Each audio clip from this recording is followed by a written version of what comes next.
have public enlightenment programs that we had instituted, which we run on a regular basis. We had that jingle that says that you shouldn't dump your waste anywhere, just anywhere. In fact, what we want in Lagos now is waste management. You should manage your waste as much as possible. We don't want you to dump your waste. We want you to manage it.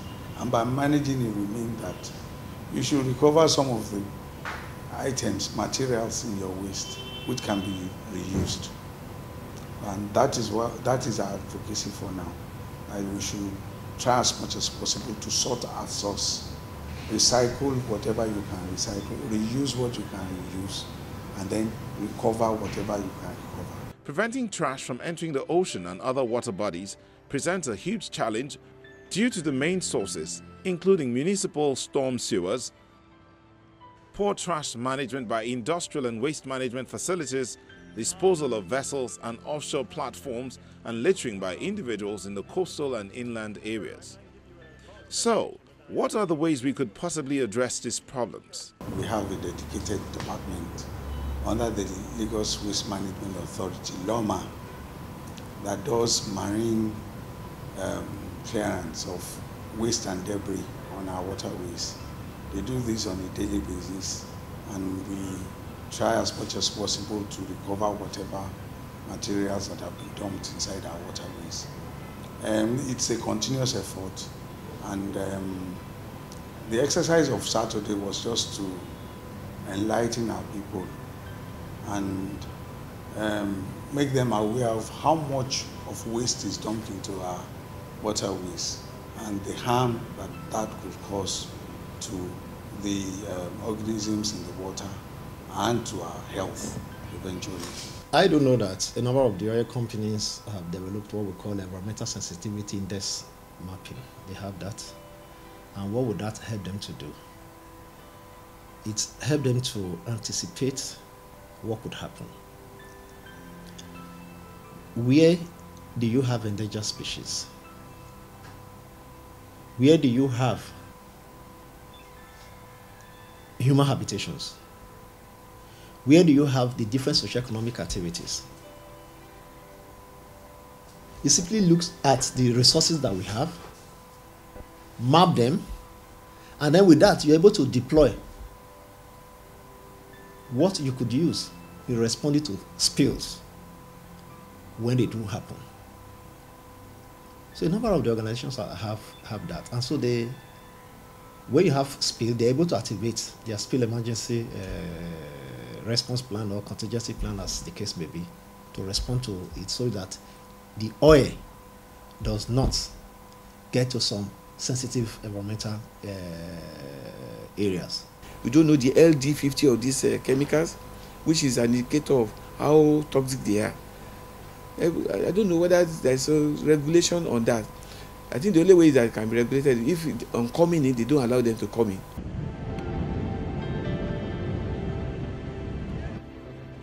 The ocean regulates our climate and our weather, and it is essential for cycling water, carbon and nutrients. Since the start of Industrial Revolution, the ocean has absorbed nearly 30% of human-generated carbon dioxide from the atmosphere. It depends on the concentration. The way the carbon dioxide can form a very weak acid called carbonic acid. Water plus carbon dioxide, even though the reaction is not as fast, can form carbonic acid. And when carbonic acid is a lot in then we make the ocean maybe get to, I don't know how much it will be before it can make it to be acidic, because the carbonic acid that is formed already is a weak acid. But we can find that in the place where there is a refinery, there can be SO2 being a lot in the atmosphere there with the water. They form acidic rain. Ocean water absorbs carbon dioxide, making it more acidic, a trend that is projected to continue. This rapid rate of carbon dioxide uptake means that the chemistry of the ocean is changing faster than at any other time in the past 49 million years. Carbon dioxide is a greenhouse gas. Since the 1850s, from the Industrial Revolution in Europe over 250 years ago, the amount of carbon dioxide in the atmosphere has been increasing to the point where it has started affecting the aquatic environment, because there is what you call an atmosphere-ocean interaction, ocean-atmosphere interaction. So the ocean and the aquatic environment are stores for carbon dioxide, excess carbon dioxide in the atmosphere. So if the amount of carbon dioxide in the atmosphere increases, the amount dissolved in the aquatic environment increases. Carbon dioxide dissolved in water forms a weak acid called carbonic acid. It also changes the pH level of the water. So you have things called these days ocean acidification. Acidic aquatic environment can be very lethal. They can be deadly. So we are seeing a lot of decline in species diversity in the aquatic environment associated to the greenhouse gas carbon dioxide over the years. And there is need for us to put an end to it, or to be able to reduce or begin to ameliorate some of these conditions.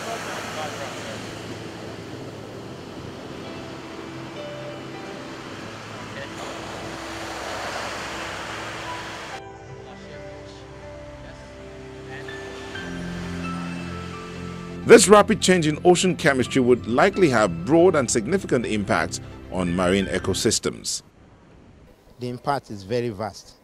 From the ones we can see and those we cannot even imagine is taking place. For example, take the detergents we use at home.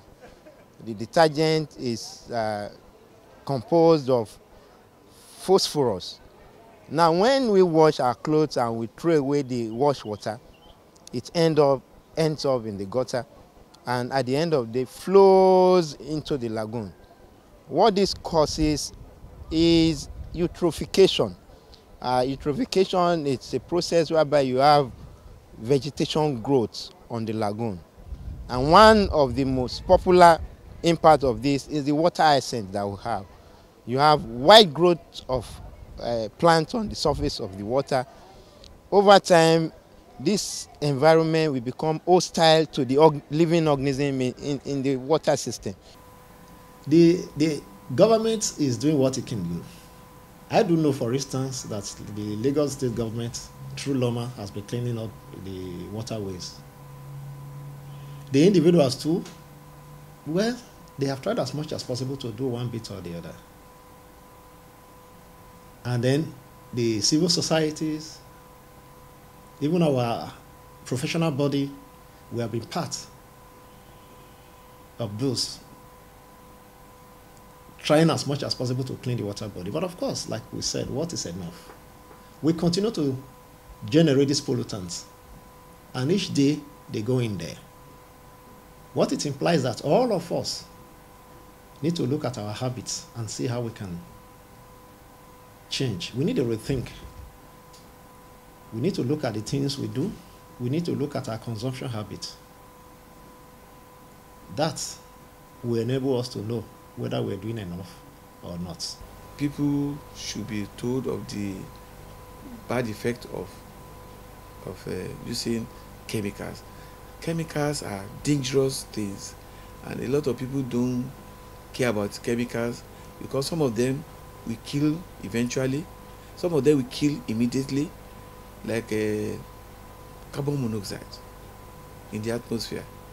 People put generator in their own room because they don't want them to steal the generator, and then they will get the fume of the carbon monoxide, which does not have any particular smell, and then people just die without unannounced. The whole family can be wiped out. So we need to know that chemicals, whatever form it is, are dangerous and should be respected. If you don't respect them, of course, they will do what they want to do, kill.